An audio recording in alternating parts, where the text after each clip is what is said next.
अस्सलाम वालेकुम स्टूडेंट्स, आज हम डिस्कस करेंगे एमसीक्यूज़ की प्रिपरेशन किस तरह से करी जाए। सेकेंड ईयर के हवाले से गाइड की वीडियो बना रही हूँ। उसमें आपने सबसे पहले ये करना है कि आपको पता होना चाहिए कि 20 एमसीक्यूज़ आ रहे हैं। तो एमसीक्यूज़ आपके लिए मोस्ट इंपॉर्टेंट हो गए हैं क्योंकि आधा पेपर तो समझा एमसीक्यूज़ से ही निकल रहा है। तो एमसीक्यूज़ को बिल्कुल भी इग्नोर नहीं करना है। एमसीक्यूज़ आर मोस्ट इम्पॉर्टेंट और उनकी अच्छे से तैयारी करके जानी, क्योंकि अगर आप एमसीक्यूज़ भी पूरे सही करके आते हैं तो आप मतलब एक बंदा पास हो सकता है और उससे आपकी परसेंटेज मतलब अच्छी बनाने में बहुत हेल्प मिलेगी। अगर आप एमसीक्यू सही नहीं करके आते हैं तो उससे आपकी परसेंटेज पे इफेक्ट पड़ सकता है, क्योंकि अच्छे खासे एमसीक्यूज़ आ रहे हैं जो पैटर्न है। तो उसके लिए आपने सबसे पहले ये करना है कि आपने जो है अपना सबसे पहले आपने क्या लेना है, जो आपका मॉडल पेपर आया है उसको सॉल्व कर लेना है। वो तो मैंने सॉल्व करवाया हुआ ही है आपको। तो आपने ये करना है कि उसको सॉल्व कर लेना है। तो आपकी पहले प्रायोरिटी होनी चाहिए मॉडल पेपर के एमसीक्यूज़। ठीक है, सबसे पहले आपने मॉडल पेपर्स के एमसीक्यूज़ को बिल्कुल सही से रट लेना है, उनकी अच्छे से तैयारी कर लेनी है। ये मोस्ट इम्पॉर्टेंट हो गया। उसके बाद सेकंड आपने ये करना है कि आपने जो है अपने पीसी के गैस पेपर जो हैं उनको अच्छे से याद कर लेना है।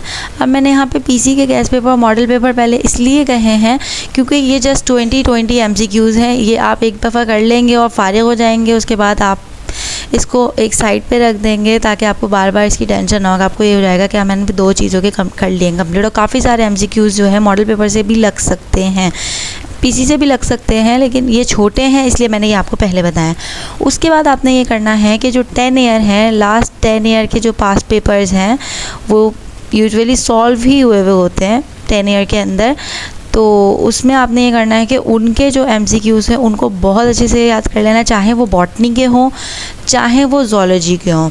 आपने उसको बहुत अच्छे से याद कर लेना है। ये मैं पूरे जो तीनों पेपर की बात करिए वो दोनों पेपर के हवाले से बता रही हूँ कि मॉडल पेपर करना है, फिर पीसी का गैस पेपर करना है, देन 10 ईयर के पेपर्स आपने करने हैं।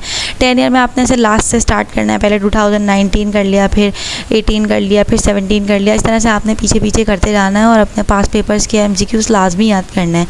अगर तो आप ये तीन चीज़ें कर लेते हैं तो मोस्टली ये चांसेस आपके हैं काफ़ी हद तक कि आपके पूरे एमसीक्यूज़ कवर हो जाएं, सिवाय एक या दो या कुछ एमसीक्यूज़ के। अच्छे खासे एमसीक्यूज़ में से लगते हैं, अगर अल्लाह ना करे बैड लक ना हो तो आपने जो है इनको बहुत अच्छे से करके जाना है। इनको तो किसी सूरत में भी नहीं छोड़ना है, यानी कि ये तो करना ही करना है। इसके अलावा आपके एमसीक्यूज़ निकल नहीं सकते हैं। ठीक है, उसके बाद जो वो बच्चे हैं जिनको और अच्छा परसेंटेज लाने की है कि भाई हमने और अच्छे से तैयारी करनी है, और काफ़ी सारे बच्चे जो हैं माशाल्लाह से करके भी बैठे हुए होंगे, उनको ये तैयारी होगी इन तीनों चीज़ों की। तो उन्होंने फिर उसके बाद क्या करना है, उन्होंने ये करना है कि जो बुक के चैप्टर्स वाइज एमसीक्यूज़ होते हैं ना, बुक के चैप्टर वाइज एमसीक्यूज़ जो होते हैं, जो हर चैप्टर के एंड में दिए हुए होते हैं, अगर आपके पास सॉल्व हैं तो वेल एंड गुड, और अगर आपके पास सॉल्व नहीं है तो आपने वो ढूंढ के सॉल्व कर लें। बहुत ज़्यादा नहीं होते, हर चैप्टर में मुश्किल से 10 या 11 होते हैं, जिसमें से मैंने 2-3 चैप्टर सॉल्व करवा लिए हैं। कोशिश करूँगी और भी सॉल्व करवा दूँ, लेकिन कोशिश करिएगा कि आप बुक के एमसीक्यूज़ अच्छे से करके जाएँ, तो आपकी जो है पॉसिबिलिटी और ज़्यादा बढ़ जाएगी कि आपको अच्छे खासे एमसीक्यूज़ आते होंगे। तो आपने हर चैप्टर के एंड के जो एमसीक्यूज़ हैं उनको बहुत अच्छे से याद कर लेना है। अगर आपने इसकी भी तैयारी की हुई है तो देन आपने क्या करना है, जो बुक के हर चैप्टर के लास्ट में की पॉइंट्स दिए हुए होते हैं उनको पूरा रटना नहीं है, जस्ट एक बार उनको एक रीड दे दिएगा ताकि आपके दिमाग में रह जाए। जो आपको लग रहा हो कि बहुत इंपॉर्टेंट चीज़ें हैं या आपने कहीं पढ़ी हैं, उनको ऐसा पास पेपर वगैरह में देखा है तो आपके माइंड में रह जाए। तो आपने उसके की पॉइंट्स को एक रीड दे देनी है, बाकी बुक के एमसीक्यूज़ याद कर लें तो बेहतर है, लेकिन ये 3 चीज़ें लाजमी करके जानी है। उसके बाद आपने बुक के की पॉइंट्स को रीड दे देनी है। देन उसके बाद की पॉइंट से जो ज़्यादा इम्पॉर्टेंट चीज़ है वो क्या है, की पॉइंट से ज़्यादा इम्पॉर्टेंट चीज़ जो है वो है हमारे पास पीसी के, अगर किसी के पास नोट्स हैं तो जो प्रैक्टिकल सेंटर के नोट्स होते हैं ना, उसमें हर चैप्टर के लास्ट में कुछ ना कुछ एमसीक्यूज़ दिए होते हैं। जस्ट लाइक मेरे पास नोट्स हैं, उसमें जो है लास्ट में कुछ ना कुछ एमसीक्यूज़ दिए होते हैं, और आपको टेंशन ये नहीं है कि आपको लास्ट में उसकी आंसर कीज़ भी दी हुई होती हैं। तो आपको ये बिल्कुल भी टेंशन नहीं होगी कि आपने सॉल्व करने, आपने जस्ट उसको आंसर कीज़ से देख के मार्क करना है हैं, देन उसे अच्छे से याद कर लेना है। और अगर किसी के पास प्रैक्टिकल सेंटर के नोट्स नहीं हैं तो उसके लिए कोई टेंशन की बात नहीं है। प्ले स्टोर जो ऐप होती है वहाँ पे अगर आप सर्च करेंगे सेकेंड ईयर बायोलॉजी या इस तरह से करके प्रैक्टिकल सेंटर के नोट्स, तो आपको पूरा ऐप मिल जाएगा। आप वहाँ से उसको डाउनलोड करके आपके पास सिंपल नोट्स आ जाएंगे। तो उसके लिए बिल्कुल भी टेंशन लेने की ज़रूरत नहीं है। तो आपके लिए एक अच्छा मतलब एक चांस है कि आप जो है की पॉइंट से ज़्यादा जो मोस्ट इंपॉर्टेंट चीज़ है वो पीसी के नोट्स के जो MCQs होते हैं लास्ट में जो हर चैप्टर के दिए हुए होते हैं वो कर लें।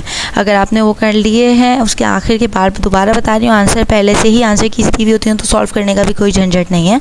आपको सॉल्व भी नहीं करने पड़ेंगे, सिंपल आप याद कर लोगे। तो आपने वो भी याद कर लेना है।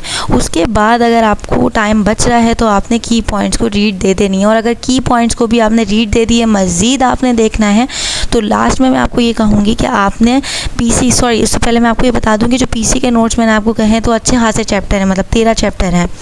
तो उसमें से आपने जो है ये करना है कि पीसी में सबसे पहले जो आपने चैप्टर्स पढ़ने हैं ना वो आपने 11, 12 और 13 करना है। 13 तो मोस्टली ज़ूलॉजी है और 11, 12 जो है वो बॉटनी पे है।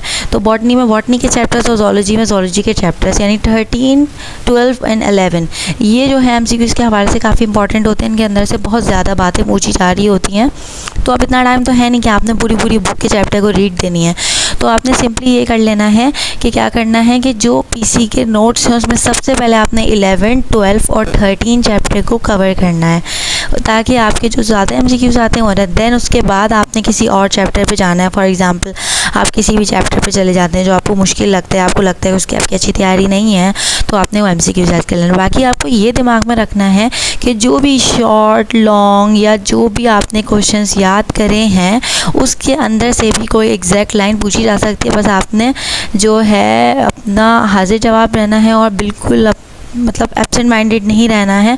हो सकता है कि आपने जो कोई क्वेश्चन याद किया हो उसी में से कोई एग्जैक्ट लाइन आ जाए, तो आपने वो कर लेनी है। अगर एक दो MCQs नहीं आ रहे हैं, कुछ MCQs नहीं आ रहे हैं, तो आपने पैनिक नहीं होना है, उसके चक्कर में दूसरे MCQs ख़राब नहीं करने हैं, बल्कि कोशिश करनी है कि जितने भी MCQs आते हैं उनको अच्छी तरीके से करें। बाकी फिर से बता रही हूँ कि ये 3 जो हैं देखें लाजमी करके जाना है। इनसे आपके अच्छे खासे MCQs कवर जाएंगे बॉटनी ज़ूलॉजी के। उसके बाद आपने बुक के MCQs करने हैं, उसके बाद पीसी के MCQs करने हैं। सबसे पहले करने हैं आपने 11, 12 और 13 के, उसके बाद आपने कोई चैप्टर के करने हैं। अगर उसके बाद टाइम बच जाता है आपके पास तो की पॉइंट्स करने हैं। देन आपको ये दिमाग में रखना है कि जितने भी लॉन्ग या शॉर्ट क्वेश्चंस आपने याद किए हैं उनको अच्छे से दिमाग में रखना है। मे बी उससे कोई एग्जैक्ट लाइन आ जाए पेपर में। बाकी ये है कि पेपर के लिए आपको बहुत सारा बेस्ट ऑफ लक। इंशाल्लाह सबका पेपर बहुत अच्छा होगा और हमारी दुआएं भी आपके साथ हैं। अगर आपको कोई भी कन्फ्यूजन है अभी भी तो आप पूछ सकते हैं। Thank you.